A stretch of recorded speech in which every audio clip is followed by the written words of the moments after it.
Well, hello there once again, motorsport fans, and you are very welcome to this video.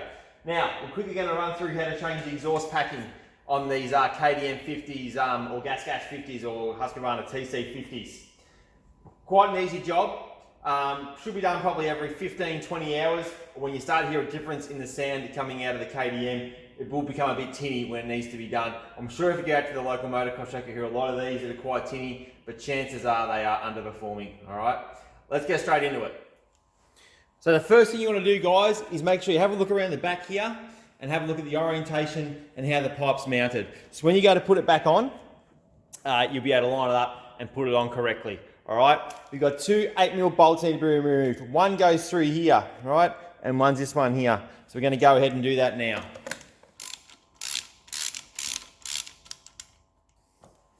So once we've got this bolt here and this bolt here removed, we're just going to give the pipe a little pull and it's slowly going to come off the expansion chamber. Okay, just like that. And out it goes, and we're just going to squeeze it past the brake line there. And there we go. Pipe's out, it's as easy as that. I'm going to take it over to the workbench and have a better look. Now I'm just going to quickly run you through the correct packing to use, okay? So you want to get a dedicated two-stroke packing. So this is an FMF. Two-stroke packing FMF makes, which has worked very well. A lot of companies will make some packing that'll be, you know, it says suitable for both two-stroke and four-stroke. Now I'll show you the difference. This is just a standard packing. It says suitable for two-stroke and four-stroke. So you go ahead and buy this, but see how dense it is. It's very dense, right? It's more of a four-stroke packing, but you know, a lot of companies advertise it as suiting both, but it really doesn't. All right, and when we compare it, we'll compare it here to a dedicated two-stroke packing. See how soft that is? Now that's proper two-stroke packing, okay? This stuff here, look at it, look at the difference, okay? It's definitely not made. See, this one here will soak up the splooge a bit and the sound, whereas this one's more of a four-stroke packing. It's more for deadening, okay? So I really don't think you should be running this type of stuff, even though it is advertised to suit both two-stroke and four-stroke. Go out, spend a bit more money, and get the FMF. So what I'm going to do here to start off with is going to get a texter. I'm just going to put a little line here, just like that. Just so when you put it back together, you know how to realign it, okay? Now you've got two 5mm Allen heads at the end of the pipe there. So we're going to get our 5mm Allen key, and we're just going to crack it open and open him up. They're not too bad, a little bit to crack them, but not too bad at all. This pipe, just like that. And as we do that, the end cap comes off quite easily. So there's the end cap there, and there's the internal. So you see that's all there, all covered in splooge. So it's, it needs to be replaced. So from this point here, just going to give it a twist, and we're just going to pull it apart. And there you go, there's the existing packing, okay? So you put this piece aside. We'll take this packing off, just like this.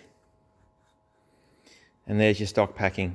This one, you expect the weld here. So these exhausts or silencers are prone to cracking at this weld right here, okay? So on a previous 50 I had, they had it crack, and this cone here came off, and I just tacked it back together. You don't need to buy a whole new silencer. You can just tack it back together. But this one looks like it's done a really good job. The previous KTM I had only was tacked in a couple of spots, maybe 3 or 4 spots. But this one looks like he's welded all the way around. Okay. Now this is all pretty good. But if these holes are full of carbon or anything or oil, get a wire brush and give it a brush through. Get all those holes open again. But with the weld, credits to the guy that's welded it. He's done a good job there compared to the other one I had. So give credit where credit's due. What we're going to do now, we're going to get the existing packing.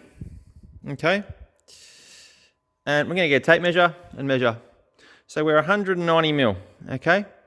190 millimeters is how long the packing is, okay? So what we're going to do, we're going to get the new packing, and we're going to cut a 190mm strip, all right? So I've got a ruler on there. There's my 190mm, okay? I've got a Stanley knife here, all right? Just going to get another straight edge there, And we're just going to dock it off at 190, about there. Just going to be carefully use a Stanley knife. Down we go.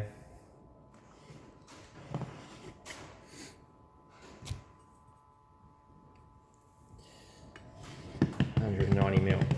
Okay. Do that, and I'll just pull apart, just like that. So now I've just got some masking tape. All right, and what I'm going to do, I'm just going to peel off a few pieces, just get them ready. Just put them to the side. Put on the side of your table, just getting ready to stick them. We're going to use these when we're done with the packing, okay? So from this point, we just get the exhaust like that, pop the packing in, shove it in the end. Should fit quite well from our measurements. And we just roll him up, okay? Quite an easy job. Shove it in the end like that, in that little cap. So we grab the tape at the end, and we just try to stick him on, just like that. All right, now make sure you get all of it in there that we can, in that little end cap.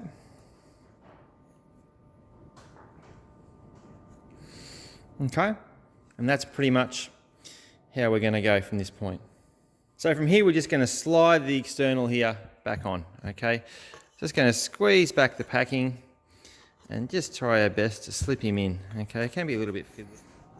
Just like that.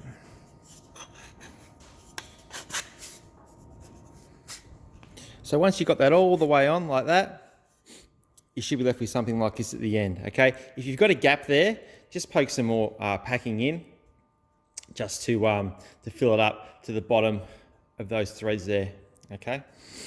So now we've got the end cap, and we just want to pop it on the end and line up those marks that we made before, okay? And we peg through here, and just make sure your threads are lining up, okay? So we can move it around like that, and that'll move where our threads are, okay? So we just have a look through, maybe get a torch, but I can see from here those threads are lined up, okay? So we're going to pop our 8mm bolt with the 5mm Allen key head back in. We'll pop both in. I can feel that there. All right, now I'm just going to put a little bit of tension on that, and then we're going to do the next one. All right, so you don't want to crank up one all the way because you won't be able to locate the other. All right, just give them a last tighten. Not too much. And there's your finished product. That's our line put in at the start. And there's our finished product, okay? Ready to go back on the bike. So that was, Okay, we've got the exhaust here back at the bike. We just want to make sure here that that locator there, or that thread, is in the correct position. So it's popped out a little bit. So we want to make sure that is in the correct position like that. See that there? Okay. We're going to feed it back in the same way they come out. All right. And we're going to try to locate the chamber with that rubber there, okay? This needs to be over all the way around. So it's got a little bit caught, so you want it like that, all right? And then we just push him back on, and just making sure that our thread goes behind this here, okay? Just try to start him off and put that in there, okay? But we're not going to tighten it just yet. Okay, I'm just going to put it in finger tight. All right. Now we're going to over to this side to put this bolt in. Now the best way I found to do this is to put the bolt through just like that, and then we'll get an extension bit, pop it through, okay, and once you got it like that, we're going to tighten it all up together, okay. And just at the end, let's go over everything and make sure it's all tight, all right? And that's all there is to it. Cost you about $20 in packing. You probably get two refills or 2 repacks out of it. Something that needs to be done pretty often, but it's an easy job, very easy job. Hope this helps one today, guys. All the best. See you on the next one.